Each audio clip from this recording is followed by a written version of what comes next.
everyone, good morning. Ang topic natin for today is all about the new heavens and earth.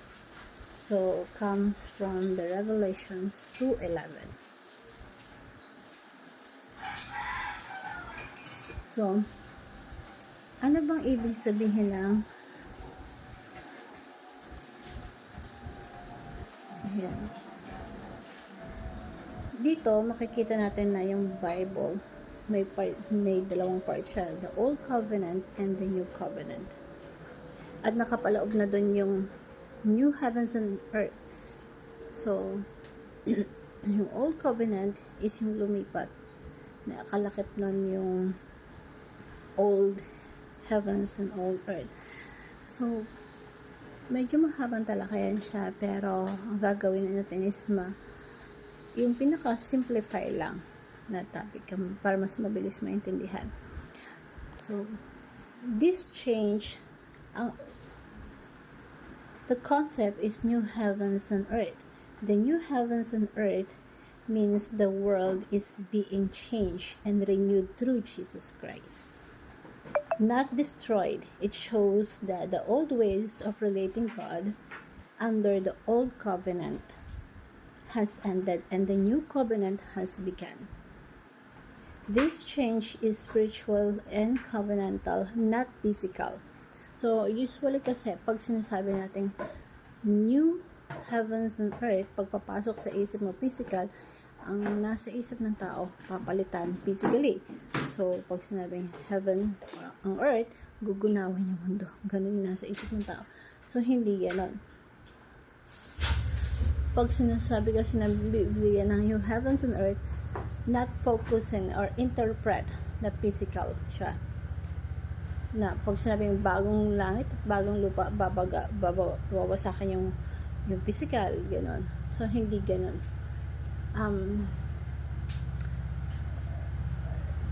Yun yung mentality na dapat baguhin natin. We have to interpret the Bible. It's about the spiritual and covenantal. The fire and shaking and the pictures of God's judgment and cleansing, and not the end of the planet. Yung fire, yung shaking, ang tinutukoy niyan is yung paglilinis, yung creation na hulog sa pagkakasala. Isipin niyo before, the first creation na hulog sa pagkakasala and kailangan linisin ng Diyos. That's the image of fire na parang linisin, ayusin yung para ma-purify. Di ba usually ang gold para ma-purify dumadaan sa apoy. So, ipinapadaan sa apoy. So, kaya ginamit yung word of fire. Pero hindi literally na fire. It points to restore the world where God's live with His people and everything is made new under the Christ rule. We only have 15 minutes pero okay, pinakamababa lang mga 10 minutes. Pag it's all about the theology. Pag tama yung attitude, tama yung creation. So, sabi dito sa Revelation, sabi sa Revelation 21:1, then I saw a new heaven and new earth, for the first heaven and the first earth has passed away, and there was no longer any sea. So, sa Tagalog, at nakita ko ang isang bagong langit at isang bagong lupa, sapagkat sa unang langit ay unang lupa ay lumipas na at ang dagat wala na. So, that is the first thing. First teaching is creation will be liberated, not obligated. And that is written in the Romans chapter 8, na yung creation natin is naglolong, naghahangad, excited, na mapalaya sa pagkabulok at pagkasira. Ano ba ang gagawin sa bulak? Talagang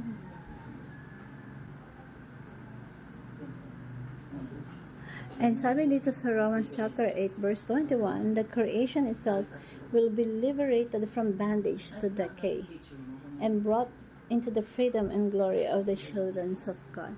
Yung creation mismo nasa lack, sa suffering, sa pagdurusa. At papalayaan din ng Diyos yung mga nilikha mula sa pag-alipin sa kabulukan para sa kalayaan at kaluwalhatian ng Diyos. Yung creation kasi, nilikha ng Diyos yan para talaga sa tao. Parang matubos completely. Yan.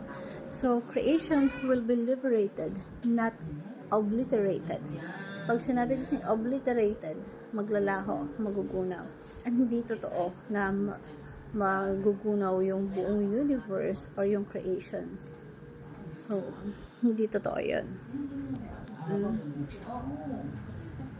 Kailangan pag maging maingat tayo pagdating sa interpretations, pagdating sa ganitong usapan.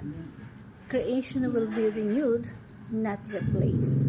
Yung creation is babaguhin, hindi papalitan.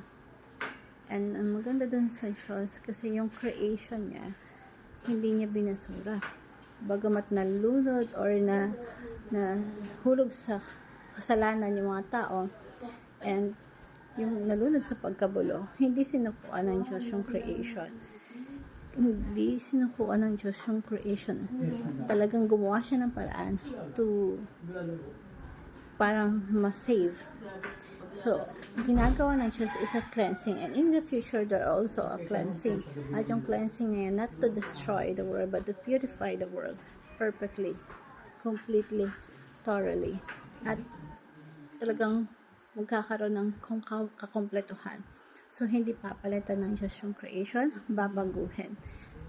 Question is, ikaw ba, pinalitan ka ng Diyos nung sinabi sa Bible na 2 Corinthians 5:17 na anyone is Christ is a new creation and the old has gone and the new has come. Hindi naman niya pinalitan yung tao eh. Siya pa rin yan.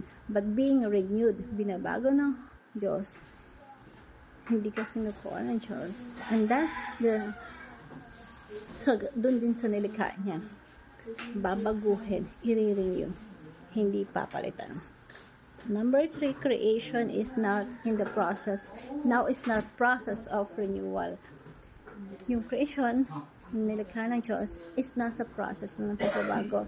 Nasa proseso na ng renewal. Dahil natin, ang Diyos natin is our Redeemer, manunubos.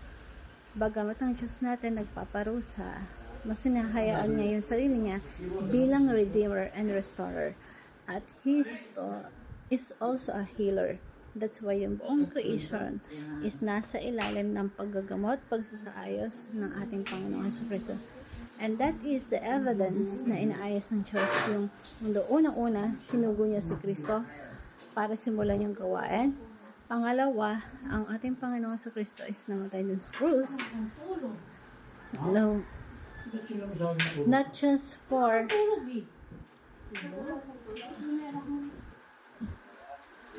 the restorations of all things. Hindi sinasabi sa Colossians chapter 20.